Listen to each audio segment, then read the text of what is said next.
Okay, good evening everyone, good day everyone. So now I will be recording the welcome rather to the lecture video of our lesson 2 in this subject. And the last time we talked about the introductory parts of the dance, and now and we also talk about tinikling. I even give you an activity, which is to perform the tinikling and record it and submit the video to me. And now let's explore another type of dance. Excuse me. And this dance is festival dances. Now let's try to explore festival dances. Okay, so if we talk about festival dances, festival dances are cultural dances performed to the strong beats of percussion instruments by a community of people sharing the same culture, usually done in honor of a patron saint or in thanksgiving of a bountiful harvest. Philippines is Philippines is known to have a lot of festivals, no? Kada ahang area, kada ahang community, no, most of the communities and the areas here in the Philippines kinaagad sila festival dances because some of them honor patron saint and some of them kay mahimong thanksgiving na depende sa culture ana nga certain area or community. Now festival dances may be religious or secular in nature, no? Pag moingon ta og festival dance nga religious, na example na lang katong mga sinulog dance because they honor Señor Santo Niño. Okay, and ang uban pod is secular in nature because some of them kay thanksgiving lang or naalay gi-celebrate, no, nga isa ka feast sa ilaha. No, but the best thing about festivals is that they add to the merrymaking and festivities where they are celebrated. The reason why they are called festival dances after all, no, because knowing that several or all of the communities and the areas here in the Philippines na yung mga festivals, no, so that's why they invented festival dances para mas makadungag og kalingaw sa ilahang festivities. Now, festival dances draw the people's culture by portraying the people's ways of life through movements, costumes, and implements inherent to their place of origin. Now, we can really observe, for example, here in Pagadan City, sa Pasalamat Festival, makita nato nga kada contingent, kada group of dancers na agyoy ginapakita nga actions, and majority of the actions is ginapakita nila sa ilahang mga actions ang ways of living sa taga-Pagadian, unsa ang mga product sa Pagadian, unsa mo yung mga offer sa Pagadan City. So inana ang mga movements nga atong makita kasagara sa ilahang dances.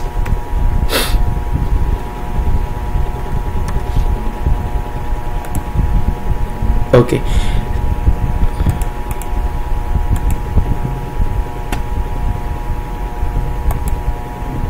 Ay, nawala na.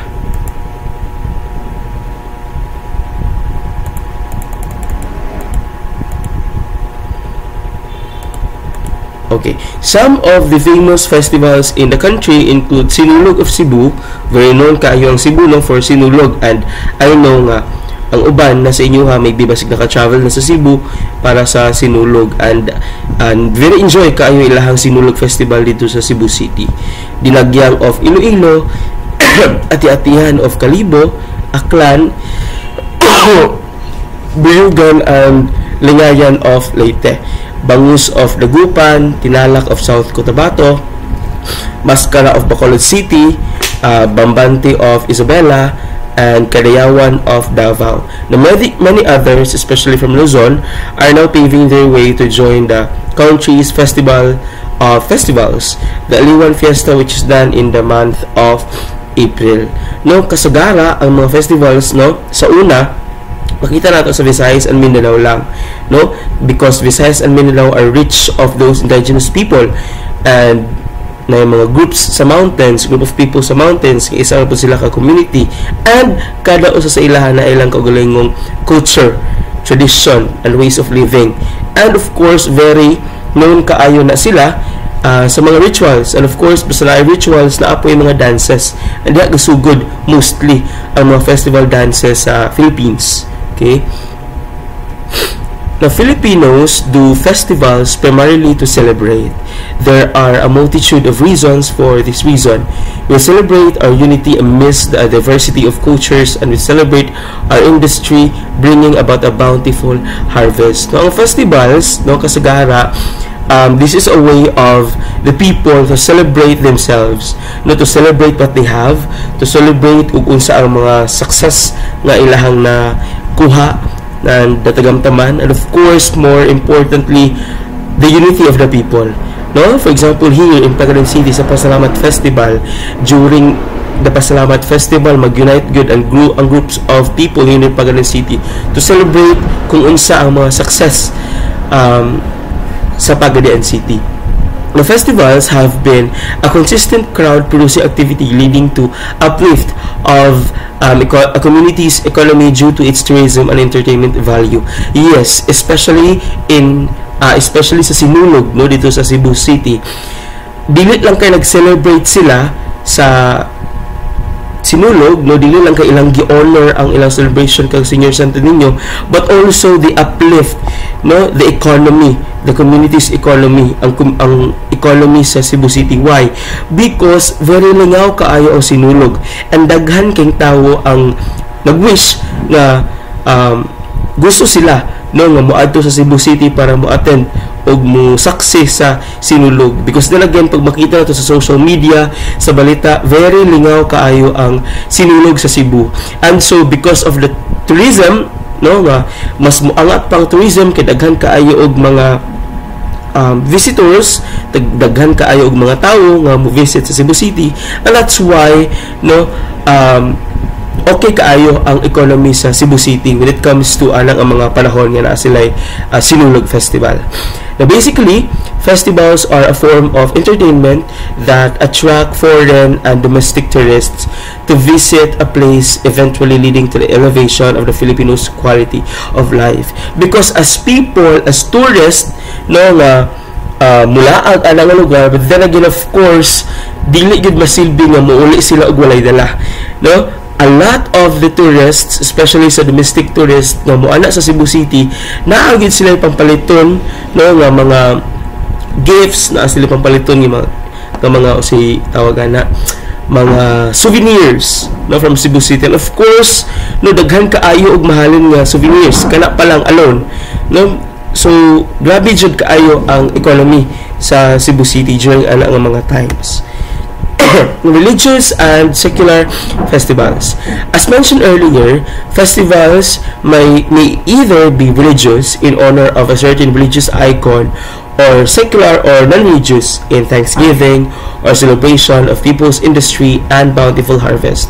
The following are some of the said festivals. So here in the Philippines, no, naay uban nga ilang festivals gi-align nila religiously, no, nga they celebrate the existence of Senior Santo Niño because of sa iyang mga nabuhat nga mga nindot before, and some of them pod is secular, meaning dili siya religious, no, kay maybe ilalang gibuhat ang kanang a festival para Thanksgiving, no, sa masaganang ani, sa nindot nga business, sa nindot nga nature, sa nindot nga forest, no, inaana ang ubang mga festivals. So nara, no, ang ubang mga festivals, no, commonly pinakauna gid dira we have the Sinulog Festival, Cebu City, no, and very religious siya because they honor Senior Santo Niño, and the month of January na nila gina-celebrate. Dilagyang Festival of Iloilo City, Senior Santo Niño gihapon ilang gi-honor still January. Ati-Atihan Festival sa Kalibo Aklan, Santo Niño gihapon ilang gi-honor same gihapon January. And we have here Piña Francia of Bicol, si Virgin Mary po ang ilang gi-honor ani nga festival, and during September na nga festival kasagara may tabo. Gigantes Festival from Angola, Rizal, Saint Clement po ilang gi-honor tuwing November. Longganisa Festival of Vigan City, Ilocos Sur, si St. Paul pod ang ilahang gi honor, and during November ni nila gi celebrate.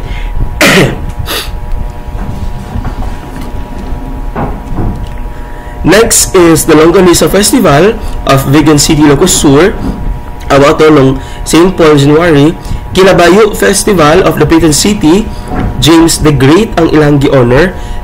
During July po nila gi-celebrate. Pintados de Passi from Pintados City, Iloilo, Santo Niño ilahang gi-honor, and during March nila gi-celebrate.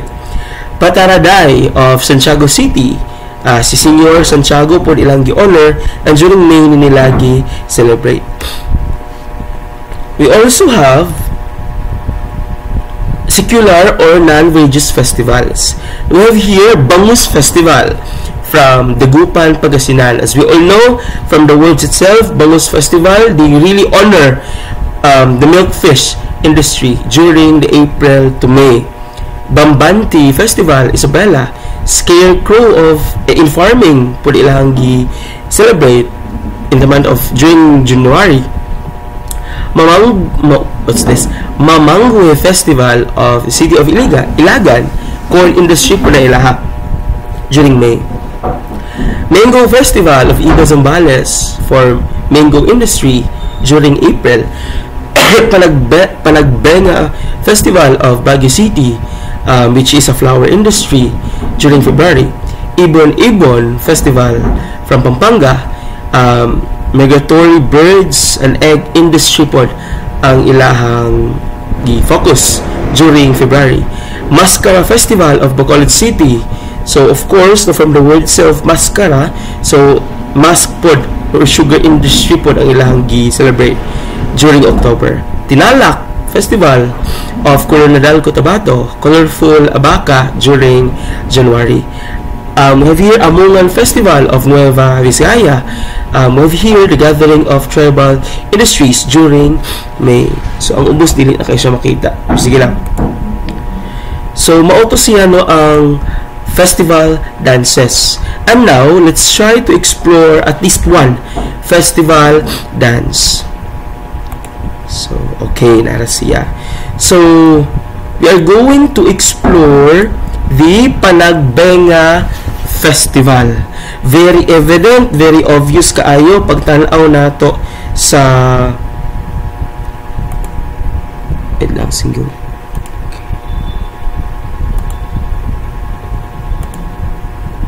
Ay, hindi na po kayo siya maklaro, no?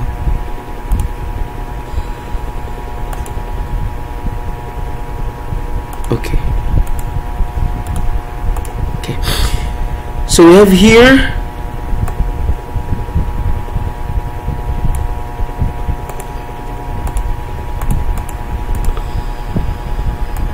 okay, Panagbenga Festival. Very obvious, very evident. Pakita nato sa illustration. They really celebrate the flower industry or festivities. Okay.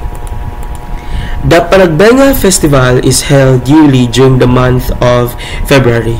The celebrations are held for over a month and peak periods are the weekends. The Panagbenga Festival showcases the many floral floats and native dances. The fragrant smells that could be presently teasing olfactory senses are probably less from the now dried flowers from Valentine's Day than air floating all the way from Baguio City. At this time of year, the city of Pines is almost surely in flower flurry over Panagbenga Festival, the city's biggest festival.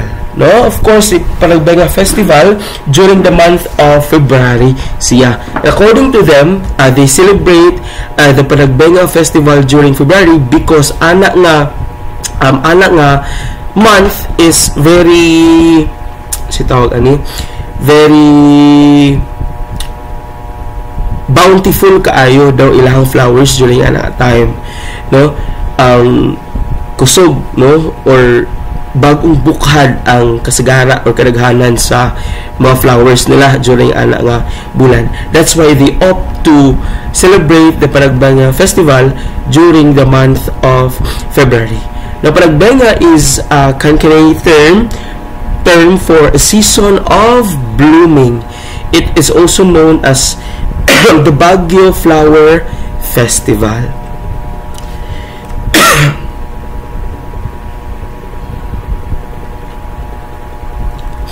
A homage to the beautiful flowers the city is famous for, as well as a celebration of Baguio's re-establishment.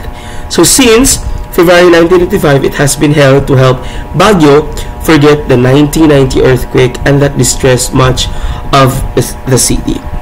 So atong 1999, dako o grabe nga earthquake na hitabo sa Baguio City, no?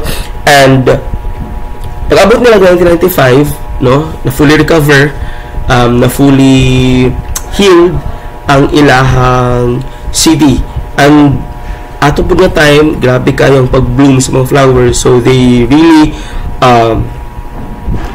use February as the celebration of their Panagbenga Festival. So ilang gipili to siya no nga month para mag-celebrate sila og Panagbenga Festival.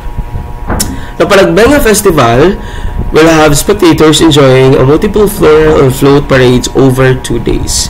The Baguio Flower Festival Association will have a street dancing parade and band exhibition. The Baguio Flower Festival Foundation, meanwhile, will hold a parade. So where should spectators be stationed to not miss any of the float and flower parades? We have here Session Road, Burnham Park, the search for the Mr. and Miss Baguio Flower Festival, FM Panagbenga Pop Fiesta, skateboard competition, and Dance of Japan exhibit were added to the BFFA calendar. The festival is supported by constituents of La Trinidad, La Union, Pangasinan, Marinduque, and Masbate. So, si Panagbenga Festival, daghan kaayo og series of activities, no? We have here float parades, street dancing parade, and band exhibition. Daghang isang series of activities para i-honor lang ang flower industry, no? Lahi-lahi ang flowers ang gina-showcase kada contingents, lahi-lahi ang flowers ang gina-showcase kada float.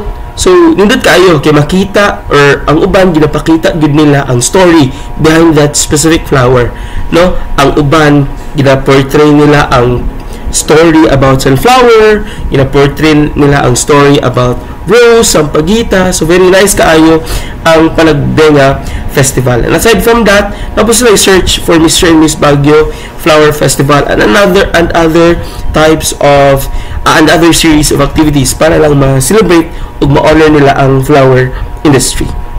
Now here, often a Kanyao is an undertaking to kick off and celebrate the occasion. A Kanyao is a dance that also is regularly performed at special occasions such as fiesta.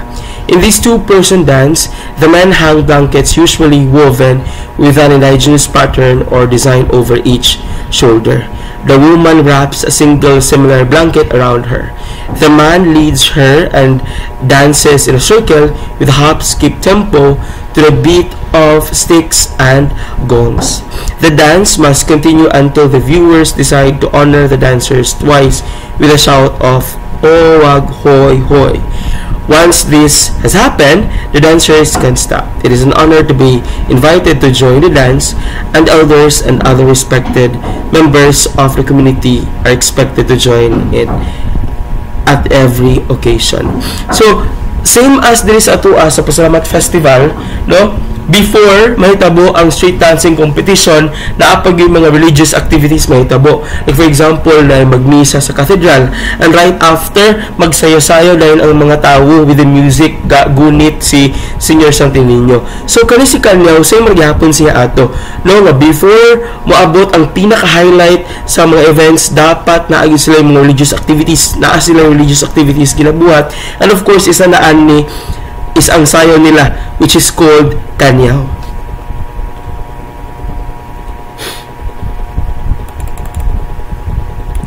Okay, history. It all began in 1995 when lawyer Damaso A. Banget Jr., John Hay Poro Point Development Corporation, Managing Director for Camp John Hay, offered to the board of directors of GPADC the idea of the organizing the holding of a flower festival in Baguio City. So ang pinaka idea, ang pinaka cause of idea about aning Baguio City nga a flower festival sa Baguio City is si Damaso E. Banggit, no? So mauna siya, no? Si Damaso E. Banggit. Okay, so from very start, so we have here Chairman Victor A. Lim and GPADC President Rogelio L. Singson approve the project immediately. No, so sa way pagduha-duha, i-approve niya. And it was also decided that the festival be held every February. From the very start, GPADC saw itself as the maker, not the producer of the festival. So as a result, its plan was to present the idea to the different sectors of the community.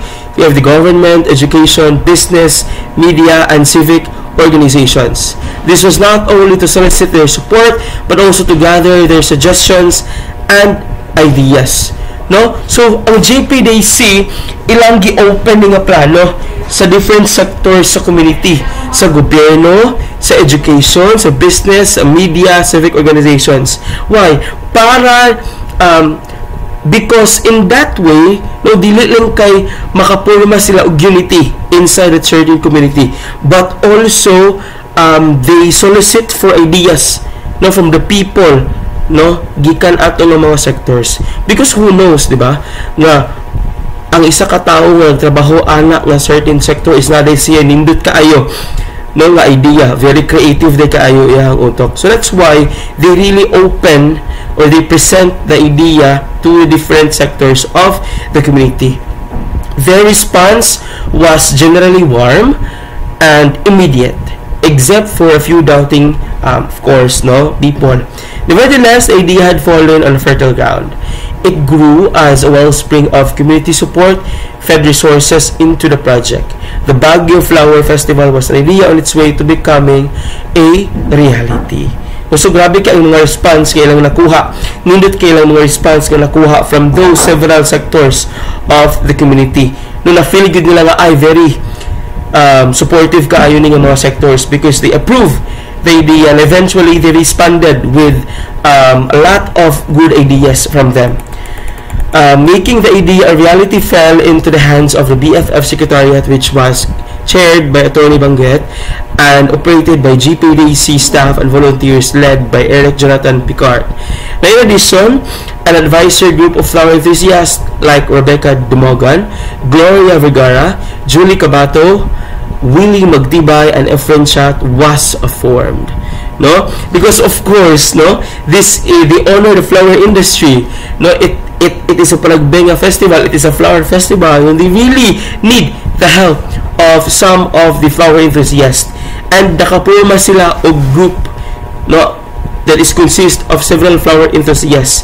Because in that way, mas manindot pa og ayo ang ilang festival because of the flower enthusiasts nga nag-join sa ilaha in organizing or in creating this Baguio Flower Festival.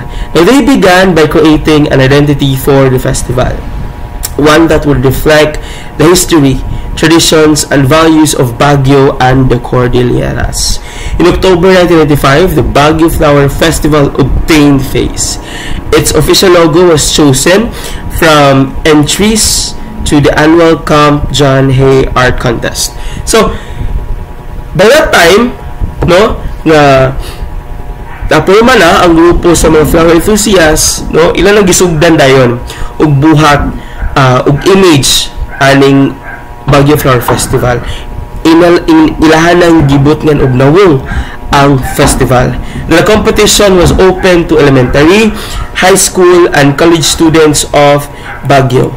Its theme revolved around preserving the environment with a special importance in the flowers of the Cordillera. So, welcome, no, ang bisag unsang level sa eskwelahan aning ilang festival. Gikan elementary, padulog high school, padulog college, na agi mga entries Okay? Be it street dancing, be it search, be it katong mga flower floats. So, nindot kayo. Okay? And because daghan entries, so they inform them that we should really focus on how to preserve the environment, especially or specifically or ilag yung gitagaan og si tawag ani ilag yung gitagaan og emphasis ang flowers, because as we all know ang flowers daghan ta og makuha nga benefits sa flowers, daghan siya og gi-offer, daghan siya contribution sa atong environment, no, since elementary pa ta high sa science subject, no, we are well informed, we're well taught about the benefits and the contributions of certain flowers sa atong environment, and that's how ladjong gi-emphasize ang flowers sa ilahang festival. So here its theme, instead of a complete painting, the eminent board of judges led by well-known artist Benka chose a spray of sunflowers on the corner of the entry, submitted by Trisha Tabangin, a student of the Baguio City National High School. Shortly thereafter, a festival hymn was composed by Professor Macaria Fronda of St. Louis University. So to this music was added the rhythm and movements of the Binyan dance. So an Ibaloy dance of celebration, the Binyan dance's circular movements speak of unity and harmony among members of the tribe, themes that foretell the coming together of the various sectors of the community to bring the Baguio Flower Festival to life.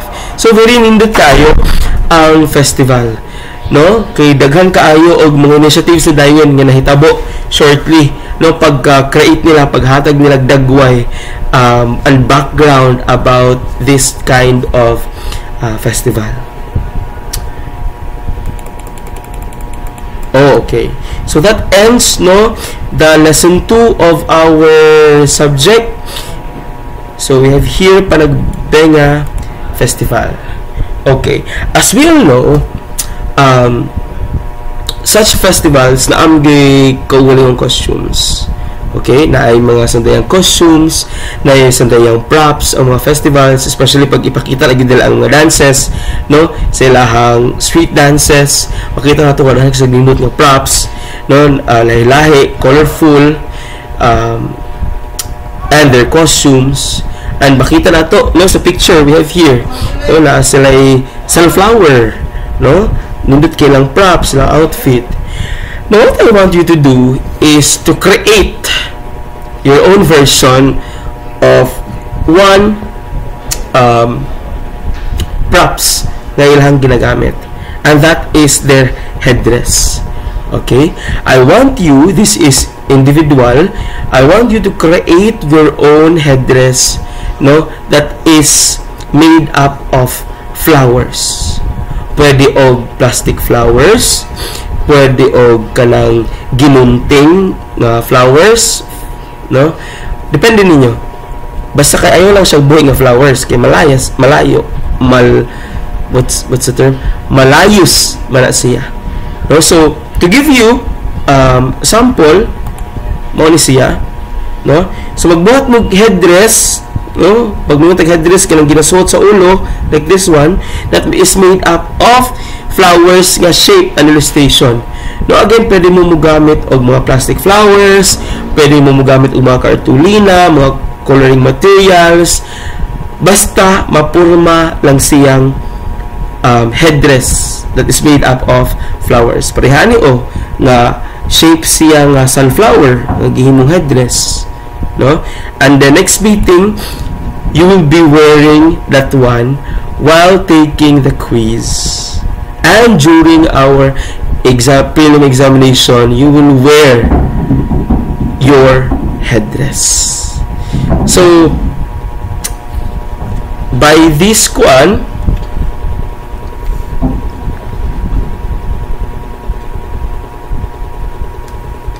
by sa man nga date.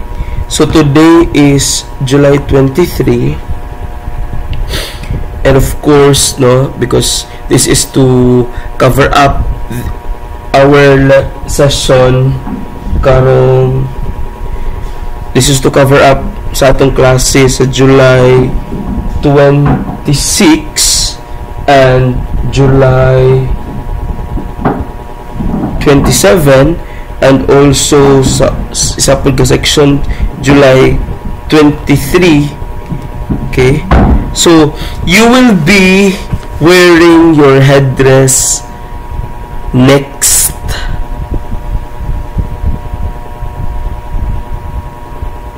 Saturday, next Wednesday, and next Sunday. So karon nga Wednesday, karon nga Saturday, ug karon nga Sunday, which is July 23, July 26, and July 27, dili pa mo submit sa iyong headdress, but you will be submitting the headdress July or August, July 30, August 2, and August 3.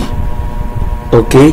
Kay maoy prelim exam. Dili pa di prelim exam. For sa akong isa ka section, ang prelim exam is July 30.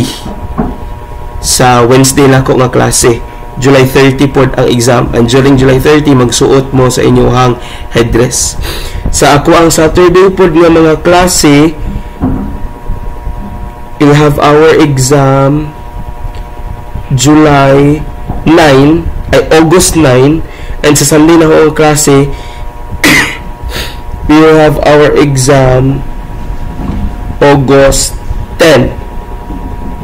But you will wear your headdress August 2 and August 3 kay mag-quiz ta ana sa lesson 1 o lesson 2 nato. Okay? So klaro ra, no? Again, balik ko nako ha, sa Wednesday na klase, ipass ninyo ang inyong headdress July 30, and kana po natong prelim exam, no?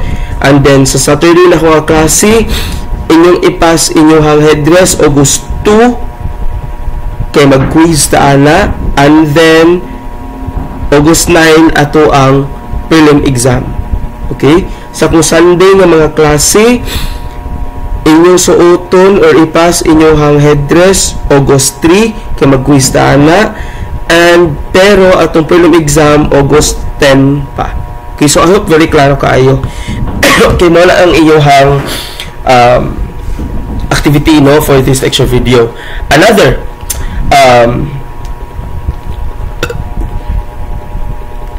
in this video, you comment down for an additional of 20 points.